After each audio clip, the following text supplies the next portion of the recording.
আমরা ভারতের যতই সমালোচনা করি, ভারতের চলচ্চিত্র অঙ্গনে যারা কাজ করেন তাদের মেন্টালিটি, তাদের মন মানসিকতা, তাদের জনগণের জন্য ভালোবাসা অথবা জাতির দুর্দিনে তাদের যে ভূমিকা, সেটা বরাবরই প্রশংসনীয়। আপনি আপনি ভারতের যারা একদম টপ লেভেলের নায়ক নায়িকা আছে, দেখবেন সামাজিকতা এরা কি পরিমাণ মানে অনুদান বিভিন্ন জাতির, রাজ্যের অথবা দেশের দুর্দিনে আগায় আসে।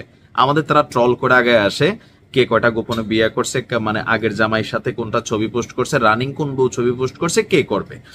তো আমার আজকের আলোচনার জায়গায় আমার খুবই পছন্দের একজন চরিত্র, যিনি তামিলনাড়ুর, ভারতের খুবই বিখ্যাত যে এরিয়া এই মুহূর্তে বা দক্ষিণে সিনেমাকে যারা লিড করেন, সেই তামিলনাড়ুর একজন অভিনেতা বিজয় থালাপতি। এই নামটা তিনি একটা উপাধি হিসাবে কিন্তু পাইছেন।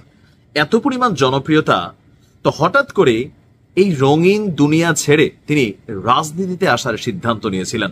তখন সবাই ভাবছে যে আসলে দেখো, সিনেমাতে হয়তো জনপ্রিয়তা আছে, বাস্তবে কি এটা সম্ভব হবে কিনা। এমনকি মজার বিষয় হচ্ছে, কোন দলে তিনি না ঢুকে নিজেই একটা রাজনৈতিক দল তিনি তৈরি করে ফেলেছেন।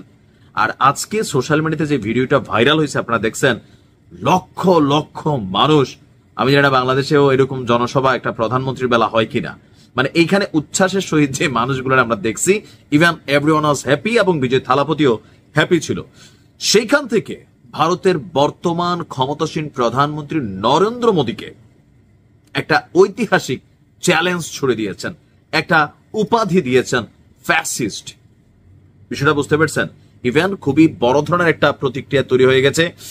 আমরা যদি দেখি, গণমাধ্যমগুলো বলছে দক্ষিণী সিনেমার অন্যতম জনপ্রিয় এবং প্রভাবশালী অভিনেতা থালাপতি বিজয় বিজেপি এবং প্রধানমন্ত্রী নরেন্দ্র মোদীর বিরুদ্ধে যুদ্ধ ঘোষণা করেছেন।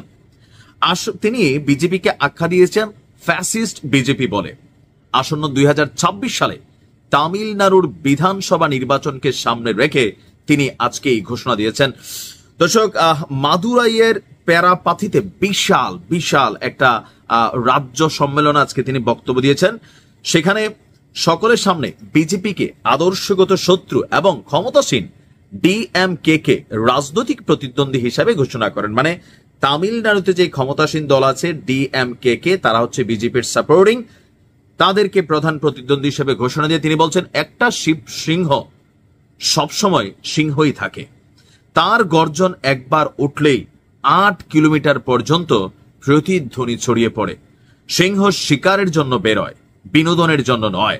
বনে যতই শিয়াল থাকুক না কেন, রাজা কিন্তু একটাই, সিংহ। Wow, what a cinematic dialogue. তিনি বলছেন তার যে দল আছে তামিলাগা ভেত্রি কাজগাম, সংক্ষেপে টিভিকে, এই দল 2026 সালের নির্বাচনে এককভাবে লড়াই করবে। কোন জোটে গিয়ে তারা গো অ্যালোন নীতি অনুসরণের ঘোষণা দেন তিনি। কোন জোটে না গিয়ে, মানে কোন জোটে যাবে না, একাই চলো। ভারতীয় রাজনৈতিক বিশ্লেষকরা বলছে বিজয় এখন তামিল রাজনীতিতে তৃতীয় শক্তি হিসাবে উঠে আসার চেষ্টা করছেন। ডিএমকে এবং এআইএডিএমকে এর বিকল্প হিসাবে ভোটারদের সামনে নতুন রাজনৈতিক অপশন হিসাবে আপনার বিজয় থালাপতির এই যে রাজনৈতিক দল তামিলাগা ভেত্রি কাজগাম, এইটা এখন একটা শক্তি হয়ে এসেছে। আসলে মানুষ কিন্তু একটা রাজ্যের মধ্যে, একটা দেশের মধ্যে গতানুগতিক দ্বারা রাজনৈতিক দলগুলোর বিপরীতে কিন্তু নতুন কিছু চায়। বাংলাদেশে এনসিপির উপর মানুষ ভরসা করছিল, কিন্তু দিন শেষে পোতাই গেছে, হারাই ফেলছে জনপ্রিয়তা। তো ভারতের জনগণ এই মুহূর্তে বিজয় থালাপতিকে তারা নতুন শক্তি হিসাবে চাচ্ছে। আমিও ব্যক্তিগতভাবে তার যতটুকু সামাজিক কর্মকাণ্ড, আপনি ভারতের প্রত্যেকটা নায়ক নায়িকা যারা টপ লেভেল আছে দেখেন, তারা আজেরা বিজ্ঞাপনও করে না যেগুলোতে ক্ষতি করে। আর আমাদের দেশে তারা জুয়ার বিজ্ঞাপন করে তলে তলে, এগুলো সামনে আসে। দেশের জন্য নিজের টাকা পয়সা ভান্ডার উজাড় করে দেয়, হাসপাতাল ভাড়া